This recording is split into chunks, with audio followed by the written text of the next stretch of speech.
তোমাদের না ডায়াবেটিক্স, তোমরা মিষ্টি খাইতেছো কেন তারপরেও?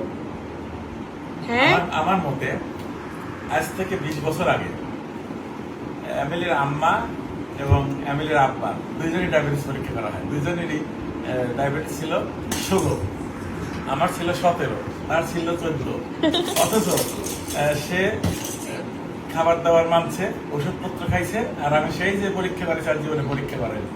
আমার ছেলেমেয়েরা বারবার পরীক্ষা করানোর জন্য আমার উপর চাপ প্রয়োগ করে, কিন্তু আমি বলি যতক্ষণ পেট ভালো আছে কোনো ডায়াবেটিস তাকে কাবু এটা কোনো কথা হলো? তাহলে সারা বাংলাদেশে পৃথিবীতে ডায়াবেটিক্সের রোগীরা কেন চিকিৎসা করে? ডায়াবেটিস আসলে এমনই একটা রোগ, যে রোগ যেমন ডায়রিয়া হলে মুখ দেখে যদি পিছন দিয়ে বের হয় কোনো সমস্যা নাই, তার সম্পূর্ণ সে সুস্থ থাকে।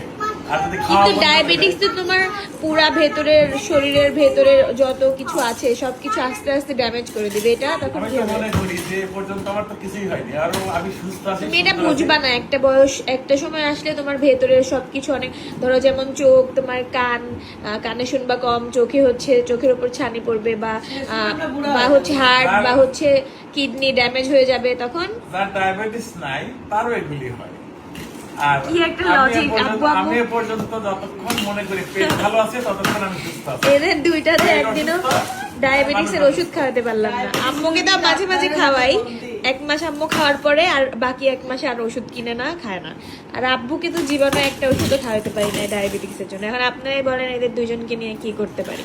এই যে মিষ্টি নিয়ে বসছে, আমার জামাই মিষ্টি আয়না দিছে, এই যে মিষ্টি খাইতেছে।